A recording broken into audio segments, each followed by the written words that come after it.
Okay guys, this is the last part on your salt preparation, which is known as titration.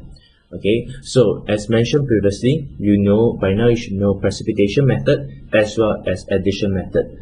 Okay, for this titration method over here, it is only used to prepare for your sparse salt or your group 1 salt. Okay, so basically, I mentioned the sodium, ammonium and potassium. Okay, so how does titration work? It is actually basically acid reacting with an soluble base is actually a alkaline. Okay, so by now we should be able to identify what is an acid and what is an alkaline. Usually those with OH, they are your alkaline. Alright, so first of all, titration, there are two parts of it. First, we need to determine what is the volume of your reactant used. And then second part, we need to repeat the experiment without an indicator. So first segment, you use an indicator. Second segment, there is no indicator. Okay, so example, if I want to prepare a salt of sodium nitrate, I will break it up and one part must consist of an acid, alright, acid, and the other part must consist of an alkaline. Okay, so in this case, I will make use of sodium hydroxide for the alkaline and nitric acid for the acid.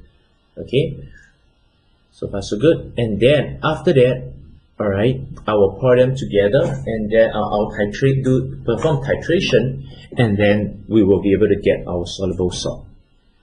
Okay, I'm going to skip this part on the balancing equation. Okay, so how do you determine the volume of reactant used? So say for example, I'm preparing my sodium nitrate salt. Alright, one of the apparatus, I'll top it up with acid. Okay, and the other one I will top it up with an alkaline using a pipette.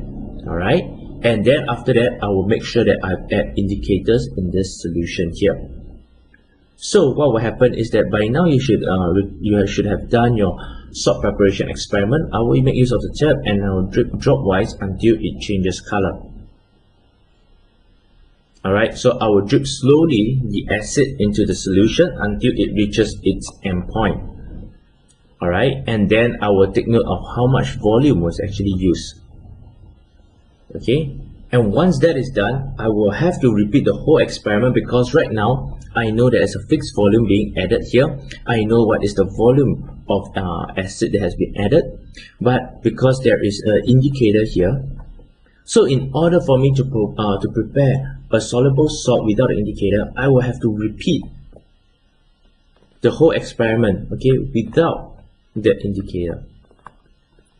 So without the indicator, acid plus alkaline, alright, inside here technically I should have only salt plus water.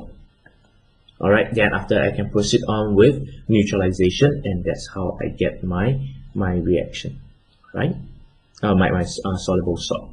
Well, that's all for titration. Simple concept. If you can avoid titration. If not, do your best.